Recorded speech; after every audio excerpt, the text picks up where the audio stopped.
31 missed calls. That was the price of a little boy's life. While Marcus Whitfield was uncorking a second bottle of champagne in a penthouse suite, while he was laughing into the bare shoulder of a woman who was not his wife, his 7-year-old son was choking to death in the back of an ambulance. Marcus believed he had built the perfect life. The devoted wife who never questioned his late nights. The wealthy father-in-law who had handed him a vice presidency on a silver platter. The beautiful mistress tucked away in a downtown apartment he paid for in cash. 3 women, 3 roles, 3 lies, and Marcus thought he could juggle them forever. But he made one fatal miscalculation. He never asked himself who his wife's father really was before all the polite dinners. Before the country club golf games. Before the warm handshakes at Christmas. He never asked. And by the time he found out, it was already far, far too late. This isn't a story about a divorce. A divorce would have been mercy. This is the story of a man who was erased, slowly, surgically, and without a single raised voice, by the one person he should have feared from the very beginning. Before we dive deeper, let us know in the comments where you're watching from. We'd love to hear from you. And don't forget to hit that subscribe button so you never miss any of our upcoming videos.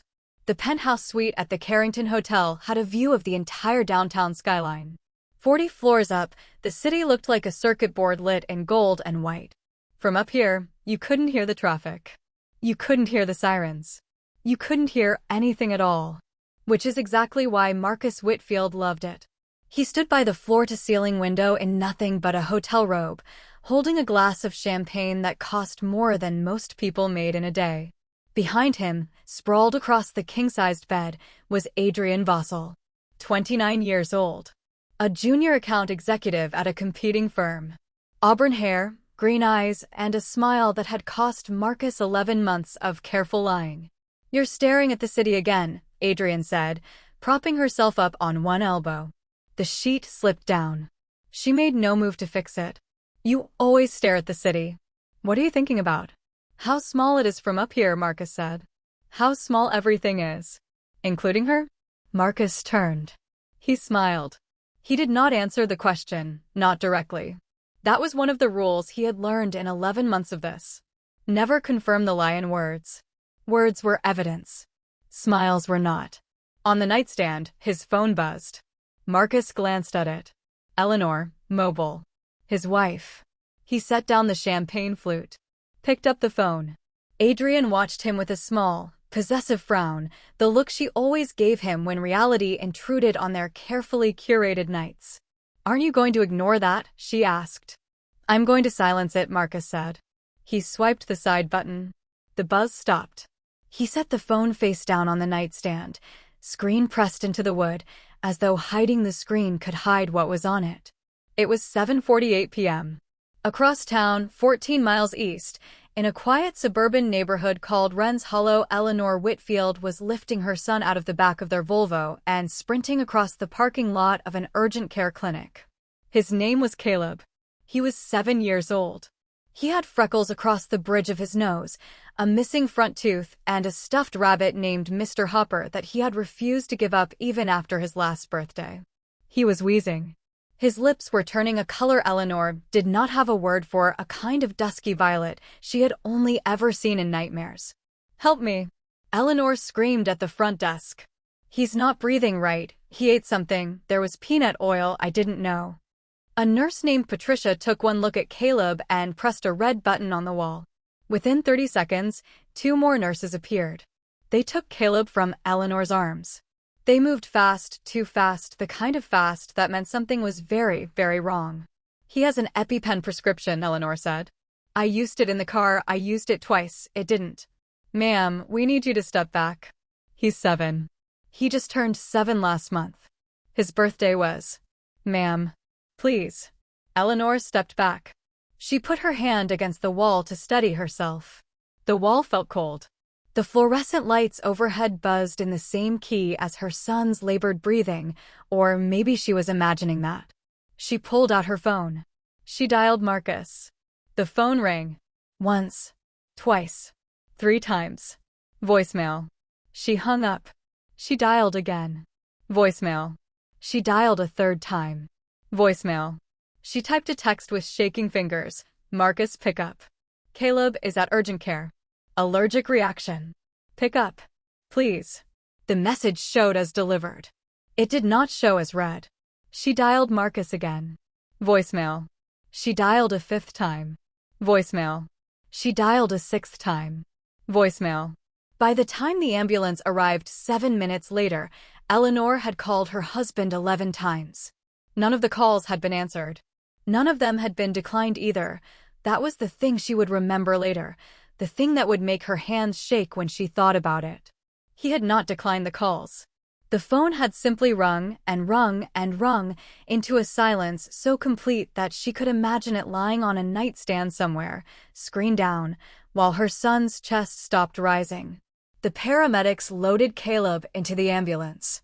Eleanor climbed in beside him. One of the paramedics, a woman with kind, exhausted eyes, handed her a clipboard.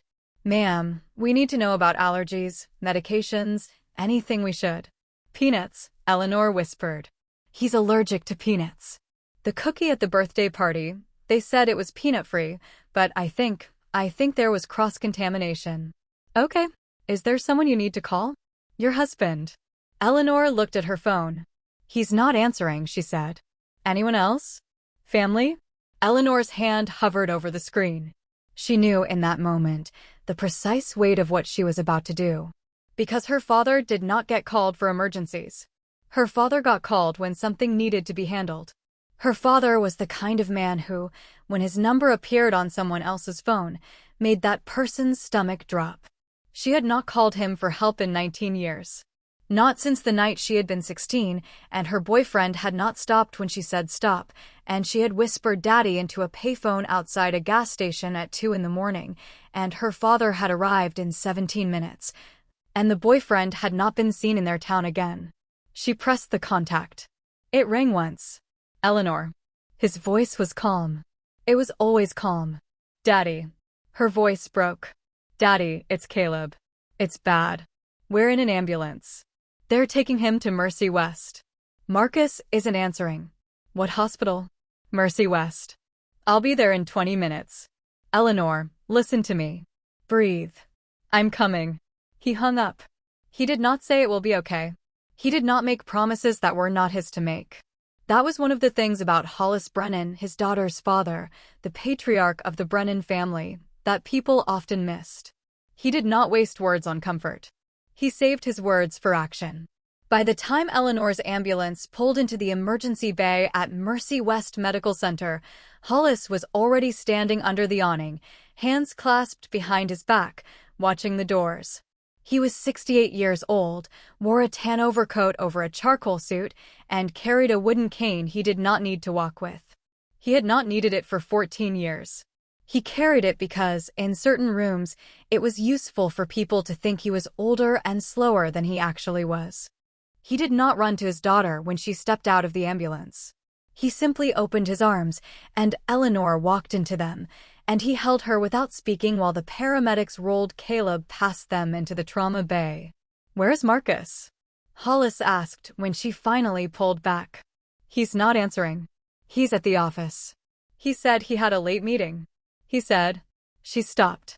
She had heard her own voice. She had heard the question she was not asking. Hollis looked at her. He had been a forensic accountant for 31 years before he had become whatever it was he had become afterward, and he had a particular way of looking at a person when he was about to find out something they did not want to know. It was not a harsh look. It was almost gentle. That was what made it dangerous. "Go to your son," he said. "I will handle the rest." Eleanor went. Hollis pulled out his phone. He did not call Marcus. He called a man named Dietrich Vance, a former federal investigator who, 15 years earlier, had left the bureau to work for Hollis full-time. Hollis paid Dietrich a salary that most surgeons would have envied, and in exchange, Dietrich found things that did not want to be found. "Dietrich," Hollis said, "my grandson is in the emergency room. He may not survive the night. My son-in-law is not answering his phone. I need to know where Marcus Whitfield is right now. Within the hour." "Yes, sir." "Do not approach him. Do not let him see you." I want a location, a timestamp, and a name if there is one. Understood. Hollis hung up. He walked into the hospital. He found Eleanor in the family waiting room, sitting alone on a vinyl couch, her hands folded in her lap as though she were waiting for a job interview. She had stopped crying. That was not a good sign. Eleanor cried at sad commercials. She cried at her son's school plays. When Eleanor stopped crying, it meant something inside her had gone very, very quiet. He sat down beside her. He took her hand. They did not speak. At 8:46 p.m., the doctor came out. He pulled down his mask. He had the look that doctors get, the look that every doctor in every hospital eventually gets when they have to tell a mother something that cannot be undone. Mrs. Whitfield. I'm Dr. Hallberg. We did everything we could. Caleb's airway was obstructed for too long before he reached us. His heart stopped at 8:42 p.m. We were unable to restart it. I am so very sorry. Eleanor did not scream. She did not collapse. She simply closed her eyes, and her father, who had not cried at his own wife's funeral, who had not cried when his business partner had betrayed him, who had not cried when his sister had died of cancer at 41, felt a single tear roll down his face. He did not wipe it away. He took out his phone. He looked at the time. He noted it. He stored it. 8:46 p.m. The exact time his daughter had been told that her only child was gone. He would remember this time. He would carry it with him for the next 90 days. And somewhere, 14 miles away, in a penthouse suite on the 40th floor of the Carrington Hotel, his son-in-law was unhooking the back of Adrian Vossel's bra and laughing at something she had whispered in his ear. Marcus turned his phone back on at 1:17 a.m. He had been in the shower. He had ordered room service, a club sandwich, 2 more glasses of champagne, a slice of cheesecake that Adrian ate with her fingers, and he had finally turned the phone face up again on the nightstand as he was getting dressed to leave. The screen lit up, and kept lighting up, and kept lighting up. 31 missed calls. 17 text messages. 4 voicemails. Adrian was in the bathroom. Marcus stared at the phone. The names began to scroll. Eleanor. Eleanor. Eleanor. Mercy West Hospital. Eleanor. Hollis Brennan.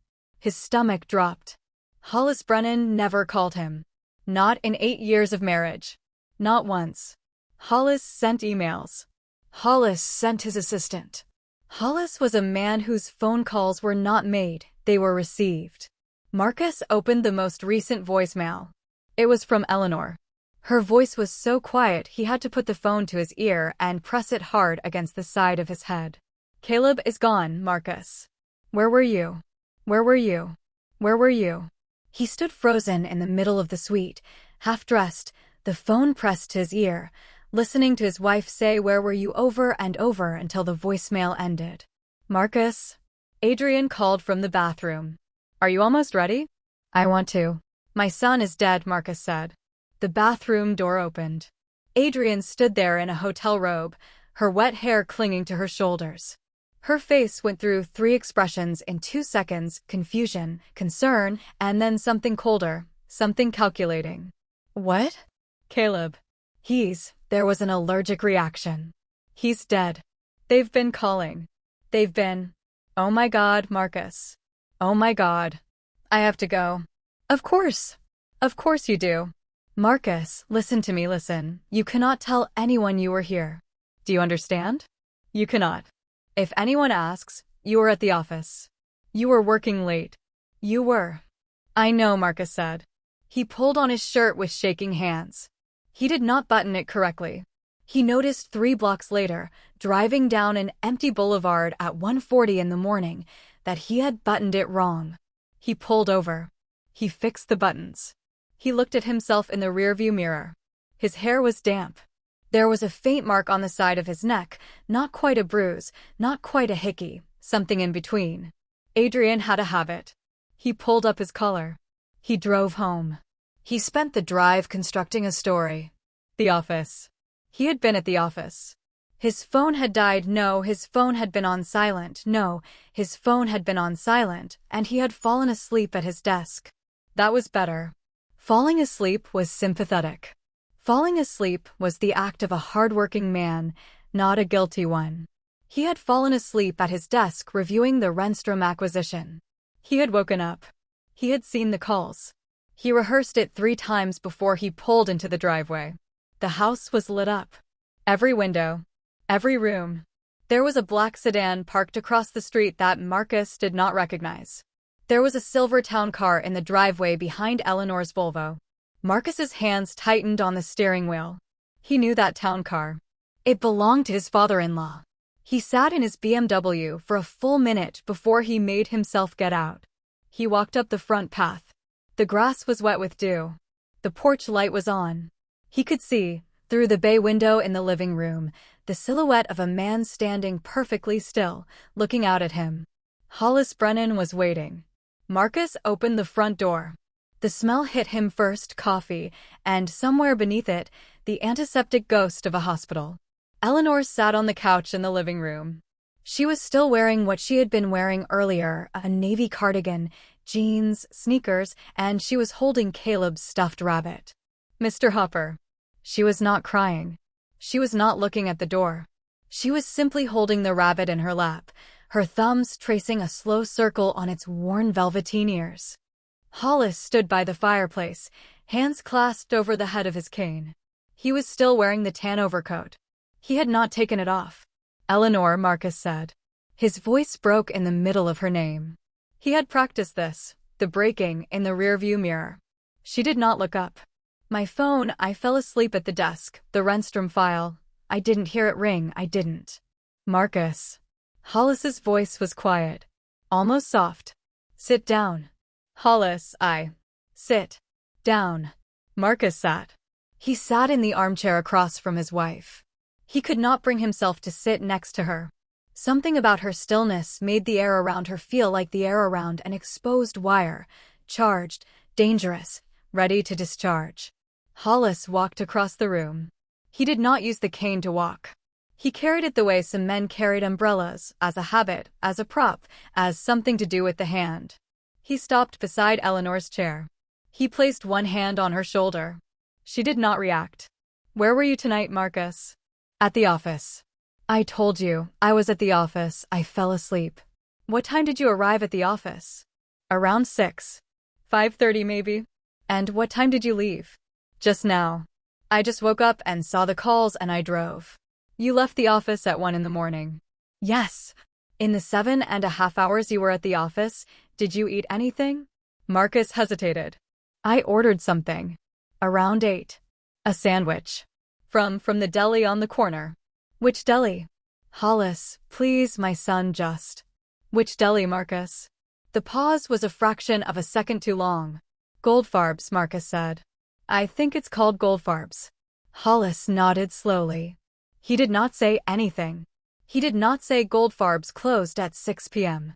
He did not say Goldfarb's has not been open past 6 in 11 years, because old man Goldfarb has a heart condition, which I happen to know because his nephew sits on the board of one of my charities. He simply nodded. Filed it. Moved on. You're tired, Hollis said. It has been a terrible night. Why don't you go upstairs and shower? You smell like, his nostrils flared, almost imperceptibly, like a long day. Marcus stood up. He felt as though he were moving through water. As he passed the couch, he reached out, tentatively, to touch Eleanor's shoulder. She flinched.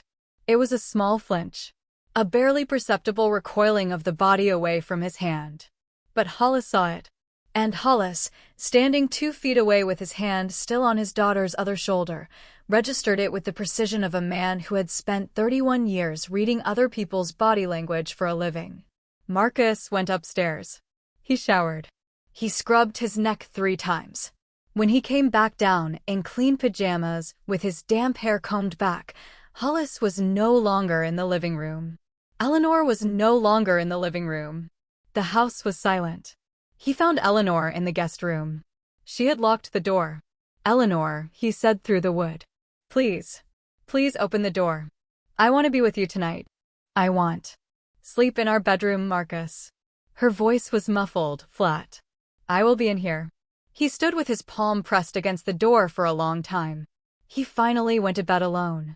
He did not know that, while he slept, his father-in-law was standing in the driveway of their home at 3:30 in the morning, taking a phone call from Dietrich Vance. "The Carrington Hotel," Dietrich was saying. "Suite 4001. Check-in at 6:15 p.m. under a corporate card registered to a shell company called Whitfield Holdings LLC, which is incorporated in Delaware and lists Marcus Whitfield as the sole signatory." He was accompanied by a woman, 29 years old. Name is Adrienne Bossel. She works at Trent and Brimsford, a marketing firm 2 blocks from his office. They have been meeting at the Carrington approximately twice a month for the past 11 months. Hotel records?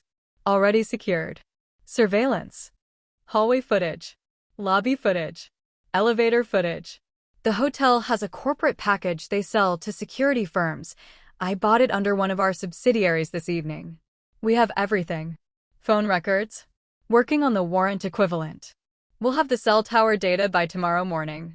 His phone pinged the Carrington's tower at 6:14 p.m. and went silent at 7:48 p.m. It came back online at 1:17 a.m. Still at the Carrington Tower. He turned it off. "Yes, sir." He turned it off. Hollis was quiet for a long time.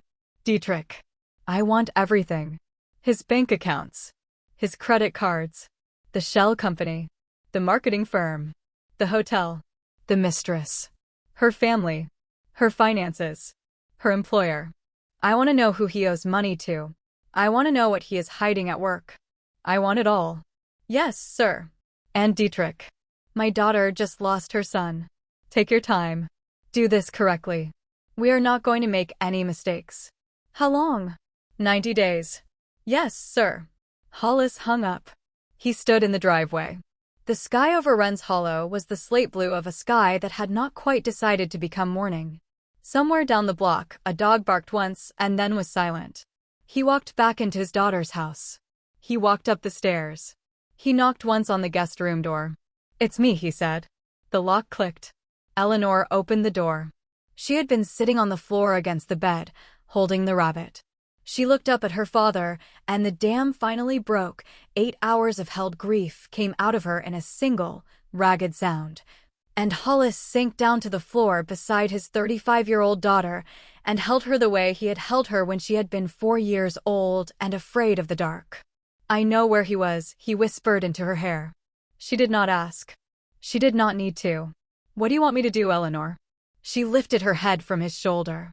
She wiped her nose with the back of her hand. She looked at her father with the eyes of a woman who had aged 10 years in 8 hours. "I want him to lose everything, Daddy. Everything. The way Caleb lost everything. Even his freedom? Especially his freedom." Hollis nodded slowly. "Then you will do exactly as I say for the next 3 months. You will not leave him. You will not accuse him. You will not raise your voice. You will be the grieving wife. You will let him think he is forgiven. You will let him think the storm has passed. Can you do that?" "I can do anything," Eleanor said. "I have nothing left to feel." Hollis kissed the top of her head. "Then we begin tomorrow," he said.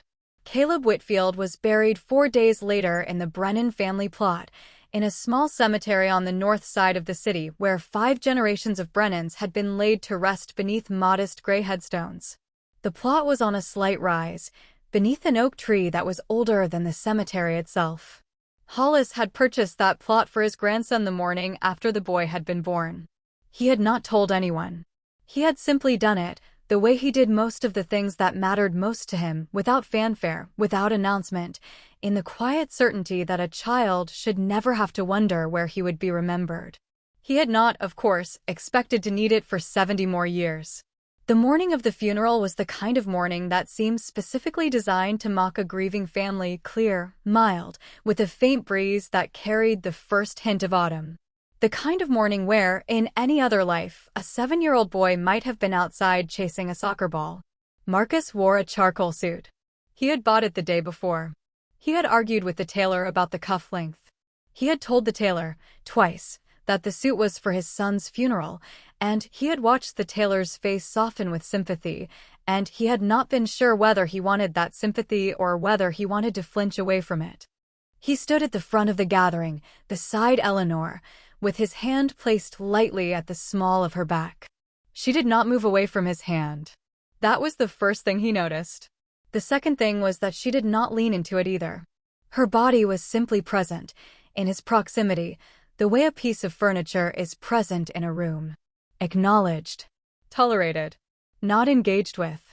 He had decided, on the drive over, that this was a kind of progress. The priest spoke. Marcus did not hear most of what was said.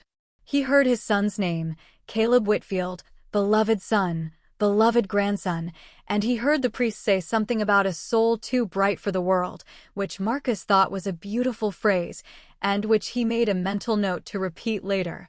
When people came up to him at the reception to offer their condolences, Hollis stood 3 steps behind Eleanor. He did not stand next to his son-in-law. He stood, instead, in such a way that he could see Marcus's profile without being seen himself, a small, deliberate positioning that Marcus did not register, but that Dietrich Vance, standing 20 feet away in a dark suit and sunglasses, recognized immediately. Dietrich was not there to mourn. He was there to watch. He watched Marcus check his watch twice during the service.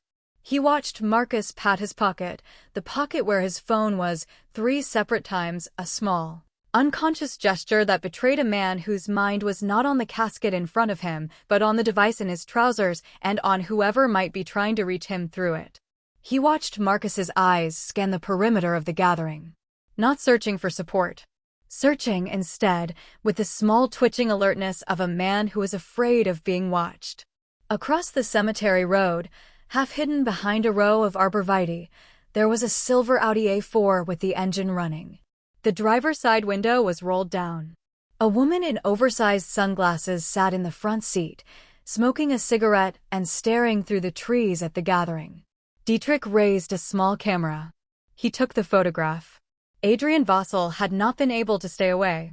Dietrich tapped a message into his phone. She came. In his suit pocket, Hollis felt the vibration. He did not check the message.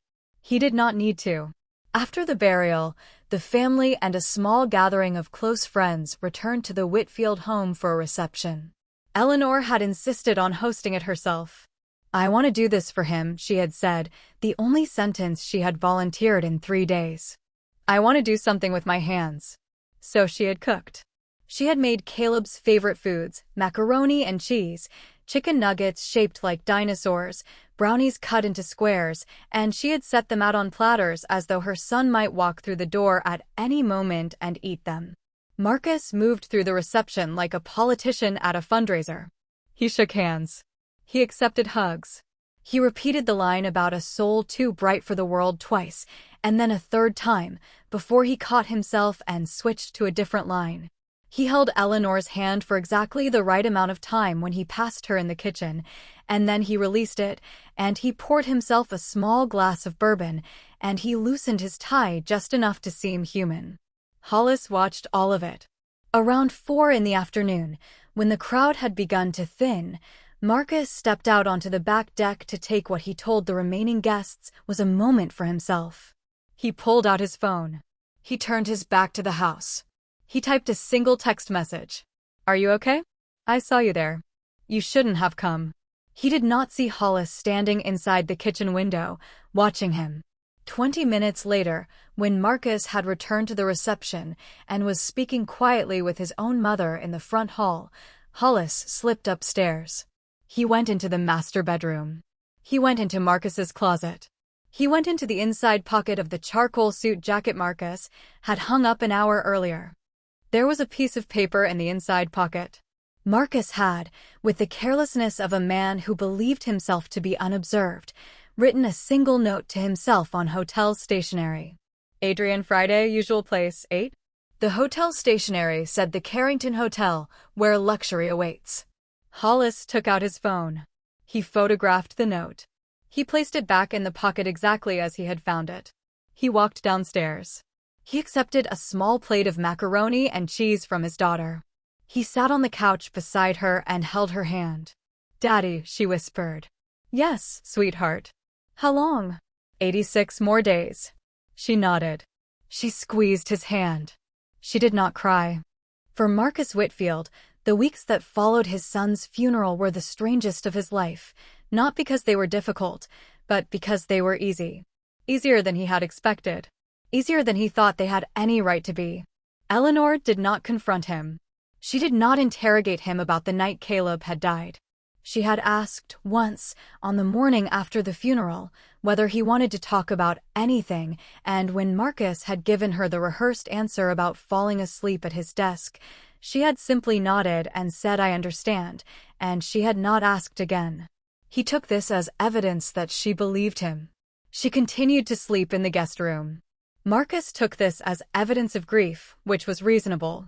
People who had lost a child often slept apart. He had read this somewhere, perhaps in one of the pamphlets the hospital social worker had pressed into his hands. He carried the pamphlets in his briefcase for 3 weeks and never read them. At the office, Marcus's colleagues treated him with the careful tenderness one reserves for the recently bereaved. His assistant brought him coffee unasked. The senior partners stopped by his office to clasp his shoulder.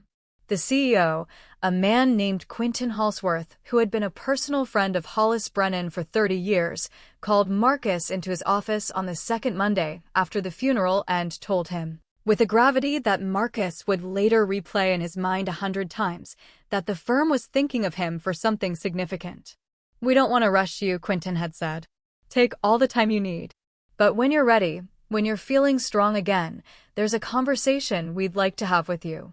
Marcus had walked out of that office with his heart pounding.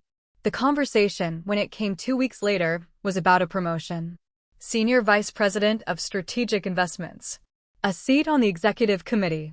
A base salary increase of $400,000, plus equity. The announcement was scheduled to be made at the firm's quarterly all-hands meeting in early December, 11 weeks after Caleb's death. Marcus told Adrian about the promotion 3 nights later, at a small Italian restaurant where he had begun to feel comfortable being seen with her in public. He had not been comfortable being seen with her before. Now, with his wife sleeping in the guest room, with the office treating him as a tragic widower, with no one looking too closely at where he went in the evenings, he found that the world had relaxed its grip on him. "This is going to change everything," he told Adrian. "Once I'm SVP, the firm is going to give me my own division. I'll have my own P&L. I'll have my own discretion. I'll be able to leave her?" He paused. "Yes." "When?" 6 months. Maybe 9. I want to do this carefully. There are reasons. The prenup is complicated. Her father. Her father what? He's connected.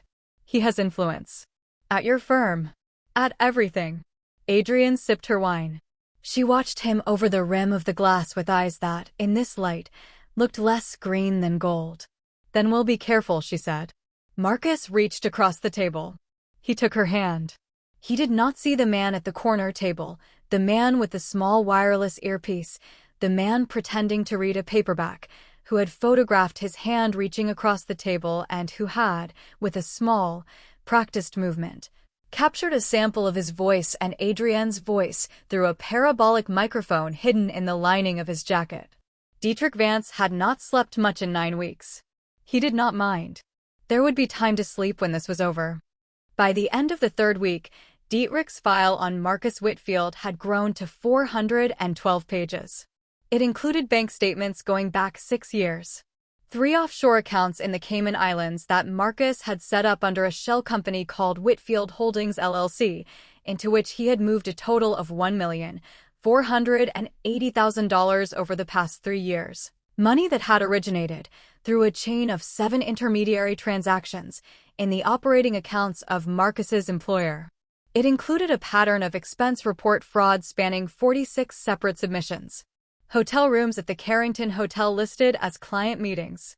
Dinners with Adrian listed as business development. A weekend trip to Charleston listed as recruiting trip, University of South Carolina. It included phone records showing 487 text messages between Marcus and Adrian over the previous 11 months. Hotel surveillance footage from the Carrington showing 31 separate visits over the same period. A forensic accounting trail demonstrating that, on 3 separate occasions, Marcus had used firm funds to pay Adrian's rent, funneled through a fictional consulting arrangement with a company called Vossel Strategic Advisors. which Adrian had incorporated, but which had never filed a tax return. And it included a particular detail that Hollis had found when Dietrich first laid it on his desk, almost unbearable, a charge dated 4 days after Caleb's funeral at a jewelry store on Maple Avenue. A bracelet. 18-karat gold. $4,200. It had not been delivered to Eleanor. It had been delivered to Adrian Vossel's apartment. Hollis had read the file in his study, over the course of 2 evenings, with a glass of bourbon at his elbow that he never finished. When he had read the last page, he had closed the binder. He had sat for a long time in the silence of his study, looking at a framed photograph of his grandson on the desk, a picture of Caleb at 5 years old, holding a fishing rod and grinning, his front tooth not yet missing. Then he had picked up his phone and called Quentin Halsworth. "Quentin," he had said, "tell me about the all-hands meeting in December. It's going to be quite the event. We're streaming it to all the regional offices, doing a press release, the works. Marcus's promotion is the centerpiece. How many people will be there? In the auditorium? About 300. On the stream? Another 1,200. And the press? Bloomberg and the Journal both confirmed." "Good," Hollis had said. "Quentin, I would like to be the one to introduce him." There had been a small silence on the other end of the line. "Hollis," Quentin had said carefully, "are you sure that's a good idea? With everything that's happened with Caleb, are you sure you're up for it?" "I would consider it a personal honor," Hollis had said. "Marcus has been through so much. I want to show the firm and the world exactly what kind of man my son-in-law is." Of course, Hollis. It would be a beautiful moment." "Yes," Hollis had said. "It will be." He had hung up. He had finished, finally, the bourbon at his elbow. He had then poured himself another and lifted the glass toward the photograph of his grandson and said, very quietly, 83 days, Caleb. Almost there." While Marcus believed himself to be living through the second act of his triumphant return to normalcy, Eleanor Whitfield was living through something else entirely. She had not, in the 11 weeks since her son's death, allowed herself to fall apart. She had read, somewhere in the same blur of pamphlets and condolence cards that Marcus had ignored, that grief comes in stages. Denial. Anger. Bargaining. Depression. Acceptance. She had skipped all of them. She had gone directly, in the ambulance ride from the urgent care clinic to Mercy West, to a 6th stage that no pamphlet had named. It was the stage of purpose. Every morning she woke up at 6. She made coffee. She drank it sitting at the kitchen table, looking out at the backyard where Caleb's swing set still stood, the seats turning slowly in the breeze. She did not move the swing set. She did not put away his toys. She had refused, gently but firmly, when Marcus had suggested, 3 weeks after the funeral, that maybe it was time to start putting some things away. "Not yet," she had said. Marcus had nodded with the careful tenderness of a man who believed he understood. He had not understood. What Eleanor was doing was not preserving her son's belongings. She was preserving the evidence of her son, the proof that he had existed, the proof that he had lived in this house, the proof that he had been loved. Because Eleanor knew something Marcus did not. She knew that her father was building a case. She knew it the way she had known at 16, that her father had handled the situation with her boyfriend. She did not know the details. She did not want to know the details. She knew, only, that something enormous was being constructed beneath the calm surface of her life, and that her job, for the duration of its construction, was to be the wife Marcus believed he had married. She made his coffee in the morning. She kissed his cheek when he left for work. She asked about his day when he came home. She did not ask, ever, where he had been on the nights when he came home late, and there were many such nights now, more and more of them as the weeks went on. She did not look at his phone. She did not check his pockets. She did her makeup carefully each morning, in the way Marcus had once told her he liked, and she let him see her doing it, and she watched in the mirror as he watched her. And she did not flinch when his eyes moved across her body the way they had once moved across her body when they had been newlyweds. She was, in those weeks, a better actress than she had ever known herself to be. Twice a week, she met her father for breakfast at a small diner 3 towns over, far enough from Wren's Hollow that they would not be seen by anyone Marcus knew. They met at 7 in the morning. Hollis ordered the same thing every time: 2 eggs over easy, dry rye toast, coffee black. Eleanor ordered nothing. She drank water. She listened. The fraud is substantial, Hollis told her on the morning of the 6th week. We have everything we need on the embezzlement. The firm's general counsel doesn't know yet. We're going to let them find out the right way. What about her? Adrian Vossel, 29. Junior account executive at Trent and Brimsford. Modest family. Her father owns a hardware store in Indiana. She has student loans. Significant ones. About $62,000. She's been paying them down with money Marcus has been giving her. From our account? From the firm's account. He set up a fake consulting arrangement to funnel her rent and her loan payments. It's part of the fraud. Eleanor was quiet for a long moment. She turned her water glass slowly between her hands. She knew he was married, she finally said. She knew. Did she know about Caleb? She did. We have an audio recording. 2 months before Caleb, she asked Marcus what he would do if anything ever happened to his son. She asked whether that would change his timeline. Eleanor closed her eyes. She kept them closed for a long moment. What did he say? He said it would simplify things. The diner was quiet. A waitress refilled Hollis's coffee. A truck rumbled past on the road outside. Eleanor opened her eyes. She looked at her father. I want her to lose her job, she said. She will. I want her to be unable to find another one. She won't. I want her family to know what kind of woman she is. They will. I want her name to be a thing she can't escape. It already is. Bloomberg is going to print her name in the article they run after the all-hands meeting. The Journal is going to print it twice. Eleanor nodded slowly. She picked up her water glass. She took a small sip. And Marcus. Hollis set down his coffee. Marcus, sweetheart, is going to lose everything. Not just the money. Not just the job. He's going to lose the story he has been telling about himself. He's going to walk into that auditorium on December the 5th believing he is the hero of his own life, and he is going to walk out a man who has been documented, on camera, in front of 300 witnesses, as the worst thing he could have been. What's the worst thing? A bad father, Hollis said quietly. Everything else is just what bad fathers do. Eleanor looked at her own father for a long moment. She thought about the morning of her 16th birthday, when he had driven her to the DMV and stood behind her while she had taken her driver's test, and she had been so nervous her hands had shaken, and he had said quietly, just to her, whatever you do, do it deliberately. Hands at 10 and 2. Eyes on the road. The world rewards deliberateness. She had not understood, at 16, what he had meant. She understood now. Daddy. Yes. After. Will you stay with me for a while? Hollis reached across the table. He took her hand. Sweetheart, he said, I have not gone anywhere. The morning of December 5th dawned cold and clear over the city.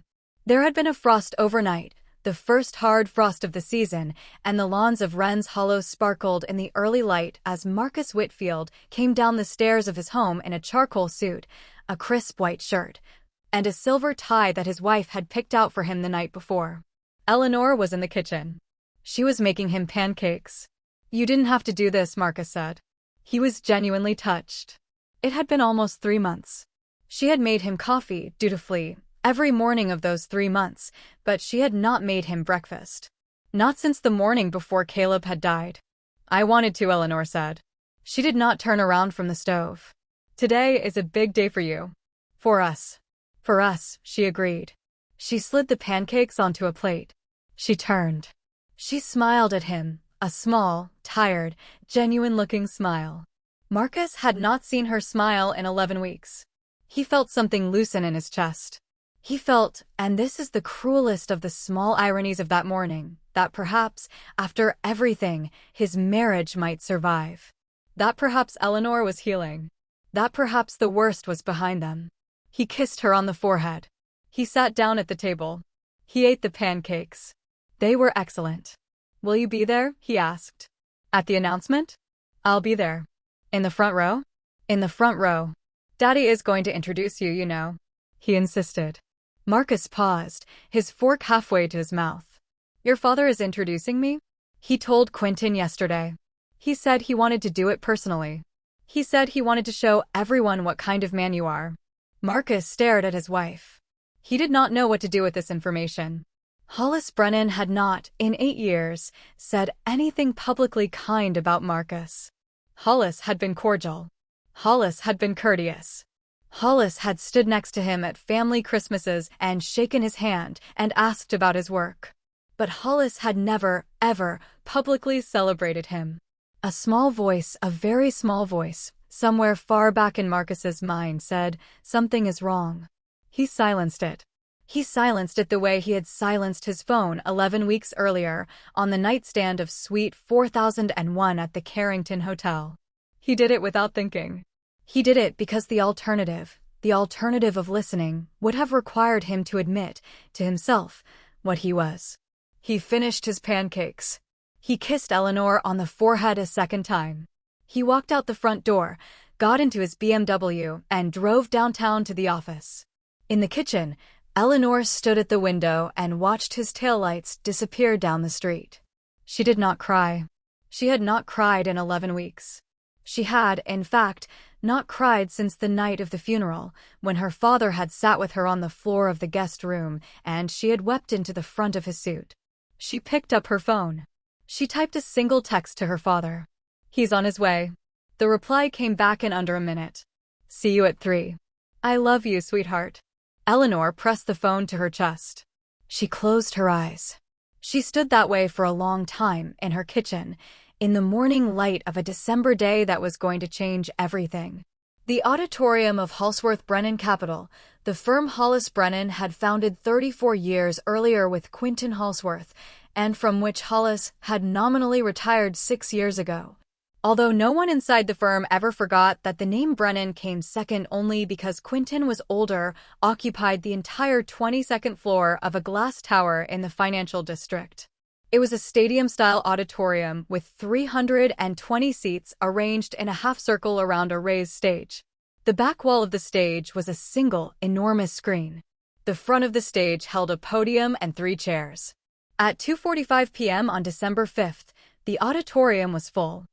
300 employees. 12 members of the executive committee. 8 members of the board of directors. 2 reporters from Bloomberg. 1 reporter from the Wall Street Journal. 3 camera operators. A live stream link that had been distributed to all 12 regional offices and was carrying, at that moment, an additional 1,200 viewers. Marcus Whitfield sat in the front row, in the seat reserved for the man of the hour. He wore the charcoal suit. He wore the silver tie. He had been to the men's room twice in the last 20 minutes. He had checked his phone 7 times. He had texted Adrian twice. "Thinking of you. Wish you could be here." She had not replied. He had not thought much about that. Eleanor sat beside him. She was wearing a dark green dress that her father had bought for her the week before. She held a small black clutch on her lap. She was not crying. She had not cried, Marcus noted with some pride, all morning. He took her composure as a personal compliment. She was supporting him. She had healed enough to support him. At 2:58, Quentin Halsworth walked onto the stage. He was a tall, white-haired man in his early 70s, with the slow, deliberate manner of a country doctor. He had been the public face of the firm for 3 decades. He raised his hand. The auditorium quieted. "Good afternoon, everyone. Thank you for being here. Today is, I think, one of the most meaningful days in the history of our firm. We are here to celebrate not just a promotion, though it is a significant promotion, but a man. A man who has shown, in the most difficult year of his life, the qualities that this firm has been built on. Resilience, dedication, character." A polite murmur of approval moved through the room. Before we get to the formal announcement, I want to invite to the stage a man who has asked, personally, to make the introduction. A man whose presence here today is itself a tribute. The co-founder of this firm. My partner of 34 years. The grandfather of a little boy who left us far too soon. Ladies and gentlemen, Hollis Brennan. The applause was warm and sustained. Hollis walked slowly onto the stage. He was wearing a navy suit. He carried his wooden cane. He moved with the unhurried gravity of a man who had nothing to prove and nothing to fear. He reached the podium. He placed both hands on either side of it. He looked out at the auditorium. He looked, for a long moment, directly at his son-in-law. Marcus smiled up at him. Hollis did not smile back. My grandson, Hollis began, was named Caleb. He was 7 years old when he died. He died on the night of September the 17th, in an ambulance, on the way to Mercy West Medical Center. He had eaten a cookie at a friend's birthday party that contained peanut oil. He was severely allergic.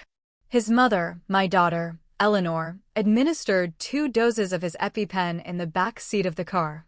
They did not work. He died in her arms while the paramedics worked on him. The auditorium had gone completely silent. That night, my daughter called her husband, Caleb's father, 31 times. She called him from the urgent care clinic. She called him from the ambulance. She called him from the hospital. She called him when our grandson's heart stopped. She called him when the doctor came out to give us the news. Marcus's smile had begun to fade.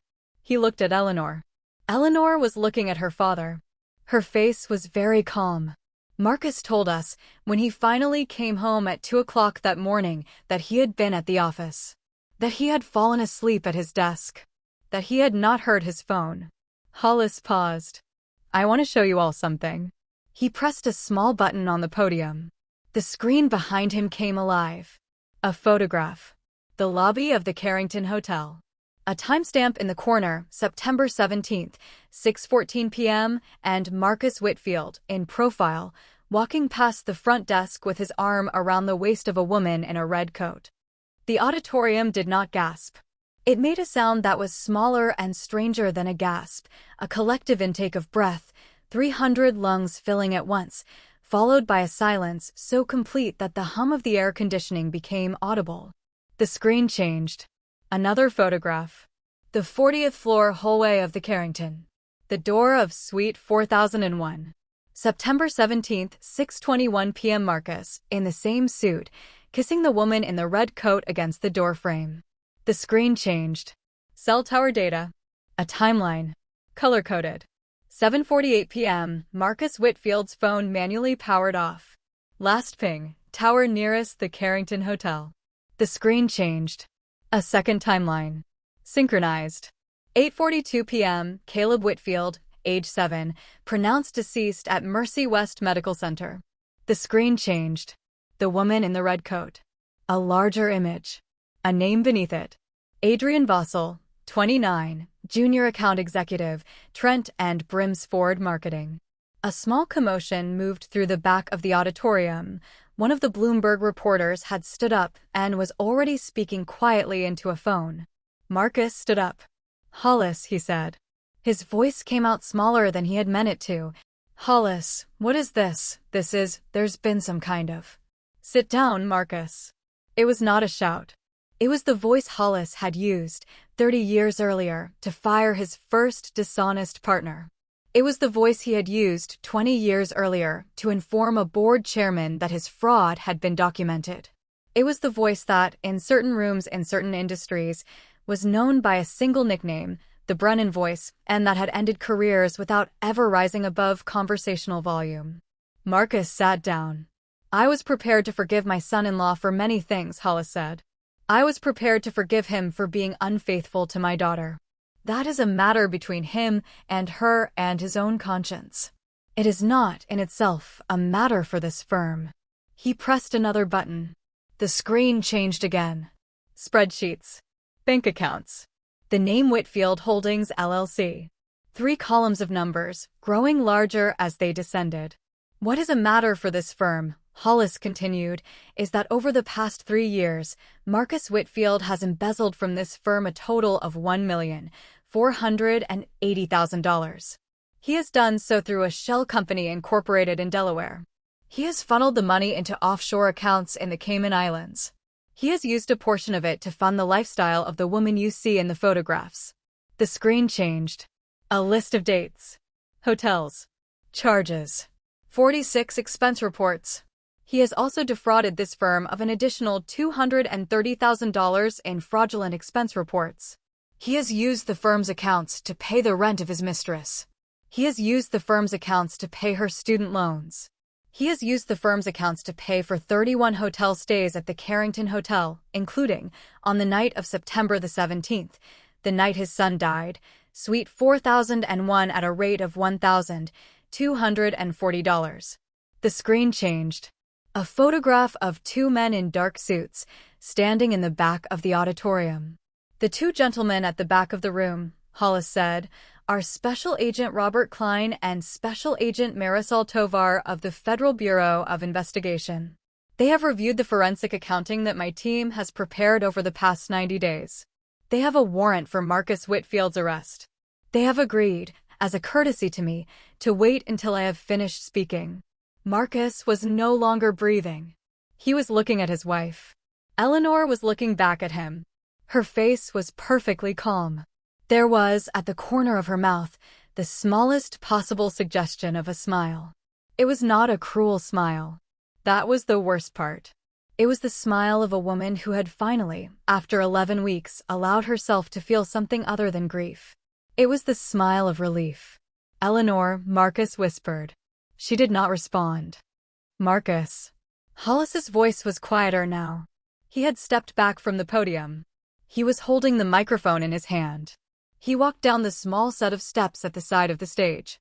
He walked across the floor of the auditorium until he was standing directly in front of his son-in-law's seat. "My grandson," he said, "called you Daddy. He called you Daddy for 7 years. On the night he died, he could not say your name. He could not say it because his throat had closed. He could not say it because his lungs would not fill. He could not say it because, in the back of an ambulance 14 miles away from where you were lying naked in a hotel bed, he could not draw enough breath to form the sound." The auditorium was completely silent. His last word, "Marcus," was "Mommy." He said it to my daughter. He said it to the only parent who came when he called. Hollis lowered the microphone. He looked his son-in-law in the eye. "You will spend the next 12 years in a federal prison. You will lose your job, your home, your savings, your reputation, and your liberty.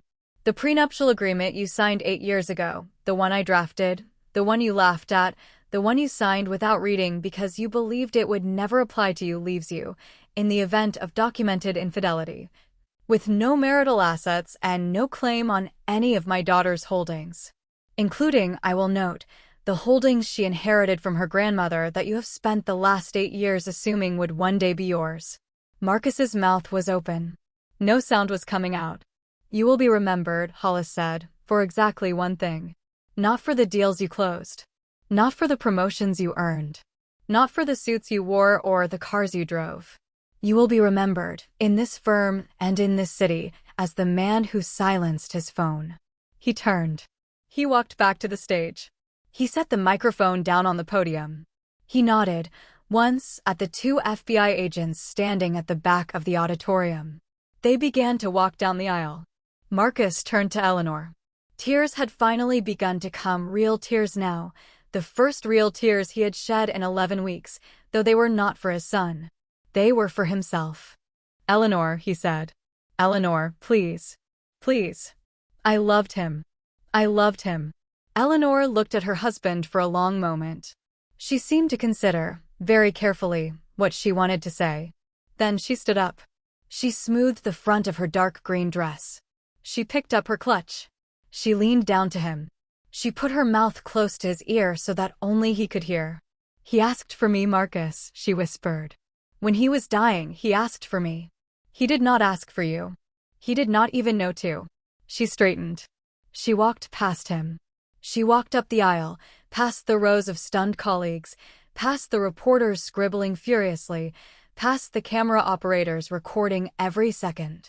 She walked to her father, who was waiting at the top of the aisle. He offered her his arm.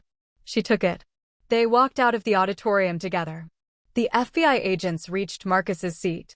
"Marcus Whitfield," Special Agent Klein said. "Please stand up. You have the right to remain silent." Marcus stood. The auditorium watched him in silence as his hands were drawn behind his back. The handcuffs clicked. He was walked, slowly, up the same aisle his wife had walked up moments before. The reporters parted to let him pass. One of them, the woman from Bloomberg, managed to take a photograph that would, by the next morning, be on the front page of the business section. It showed Marcus Whitfield with his face streaked with tears, his head bowed, his hands cuffed behind him, walking past a row of empty seats in a charcoal suit. The headline beneath the photograph would read, "The man who silenced his phone." The nickname would follow him for the rest of his life. Chapter 8. Afterward. The aftermath of December 5th unfolded with the cold inevitability of a glacier calving. Adrienne Vossel was fired by Trent and Brimsford by close of business that same day. Her name appeared in the Wall Street Journal article the following morning, beside Marcus's. By the end of that week, her photograph had been published in 4 separate publications, including a particularly unflattering one that had been pulled from the security footage of the Carrington Hotel. Her family, her father, the hardware store owner in Indiana, and her mother, a retired schoolteacher, learned of their daughter's role in the Whitfield scandal through a phone call from a local reporter. They did not speak to her for 11 months. When they finally did, on the morning of her 30th birthday, the conversation lasted 4 minutes and ended in tears on both sides. Adrienne moved to a smaller city. She changed her name legally to her mother's maiden name. She found work, eventually, as a receptionist at a dental practice. She did not date for 3 years. When she finally did, on a first dinner at a restaurant in her new city, the man across the table asked her, 20 minutes in, whether she had ever heard of the Whitfield case, because he had been reading about it that very morning. And she had excused herself to the bathroom and cried in a locked stall for 40 minutes. Marcus was sentenced 4 months later. The plea deal his attorney had negotiated had collapsed when the prosecutors had reviewed the full extent of Hollis Brennan's evidence. The federal judge, a woman in her 60s with 2 grandchildren of her own, listened to the victim impact statement that Eleanor had not been required to give but had insisted on giving. And she sentenced Marcus Whitfield to 14 years in federal prison. Restitution of $1,710,000. Forfeiture of all retirement accounts, equity stakes, and offshore holdings. A permanent bar from working in financial services. He served his sentence at a low-security facility in eastern Pennsylvania. He had no visitors for the first 8 months. His mother, a woman who had loved him fiercely and uncomplicatedly for 41 years, finally came to see him in the autumn of his first year. She sat across from him in the visitation room. She looked at him for a long time. Then she said, very quietly, "Marcus, I do not know who you are." "I am not sure I ever did." She came once more, 2 years later, and never again. His father did not come at all. His father, retired engineer who had taught him to throw a baseball and to drive a stick shift and to shake a man's hand firmly, sent a single letter that arrived during Marcus's 3rd week in the facility. The letter was short. It said, "Caleb was my only grandchild. You took him from me when you took him from yourself. I have no son." Marcus kept the letter for 7 years. He read it, on average, twice a week. He did not know why he could not throw it away. Eleanor did not remarry. She did not, for the first 3 years after Caleb's death, even consider it. She moved out of the Wren's Hollow house. She could not, in the end, stay in the home where her son's swing set had stood and bought a smaller house on a quiet street near her father. She filled it with photographs of Caleb. She started a small foundation in his name, dedicated to research into food allergies and to providing free EpiPens to families who could not afford them. The foundation, funded initially by a private endowment from Hollis Brennan, grew within 5 years to be one of the largest of its kind in the country. It saved, in its first decade, an estimated 400 children's lives. Eleanor served as the foundation's executive director. She gave a speech every year on September the 17th at the foundation's annual gala. She did not, in any of those speeches, mention her ex-husband by name. She referred to him, when she had to refer to him at all, as Caleb's father. She spoke instead of her son, of the way he had laughed, of the way he had counted the freckles on his own nose, of the way he had refused, even at 7, to give up the stuffed rabbit he had been given as a newborn. She kept Mr. Hopper on her bed, on her own pillow, for the rest of her life. Hollis Brennan lived for another 14 years. He spent them, by all accounts, in quiet contentment. He served on the board of his daughter's foundation. He took long walks in the small park near his house. He read history books. He had a particular love for the lives of 19th-century shipbuilders, and he kept, on the desk of his study, the same framed photograph of his grandson that had sat there on the night he had read Dietrich Vance's 412-page file. He died at 82 in his sleep on a Sunday morning in early spring. Eleanor was with him. She held his hand. His last words to her, spoken the previous evening, as she had been about to leave for the night and had stopped at the door of his bedroom, had been, "I have done one good thing in my life, sweetheart. And it was making sure no one ever forgot what your son was worth." She had walked back to his bed. She had kissed her father on the forehead. She had told him she loved him. She had not cried then. She had cried after, at home, in her own bed, with Mr. Hopper pressed against her chest, but she had not cried in front of him. She had learned that, too, from him. There is a part of this story that almost no one knows. In the federal prison in eastern Pennsylvania, there is a particular ritual that has been observed every evening for 14 years by the inmate in cell B-217. At exactly 8:42 p.m., every night, including holidays, including the night his mother died, including the night his father died, Marcus Whitfield places his right hand against the cinderblock wall of his cell. He keeps it there for exactly 2 minutes. He does not pray. He has never been a religious man. He is, instead, reaching across an unreachable distance at the exact moment his son's heart stopped, toward a phone call he did not answer. He does this every night. He will do it, his cellmate says, for as long as he is in this place. And probably, though no one has yet had the chance to ask, for every night that follows, in whatever life he is permitted to live after the doors of the federal facility finally open, somewhere in his mid-50s, to a world that will no longer have any idea what to do with him. A man can build many things in the course of a single life. Marcus Whitfield built a career. He built a marriage. He built a reputation. He built a secret.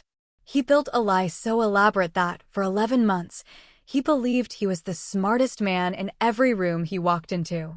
But on the night of September the 17th, in a hotel suite 40 floors above a city he had once believed belonged to him, a phone rang on a nightstand. He had a choice. A small one. The smallest possible choice. He could have answered. He did not. And in that single, ordinary, 2-second decision, pressing his thumb against the side button of an iPhone, silencing the buzz, turning the screen face down so the light would not disturb the woman beside him, Marcus Whitfield ended his life. Not all at once. Not in any way he could have recognized, in that moment, as the ending of anything. But ended, all the same. Some men are destroyed by their enemies.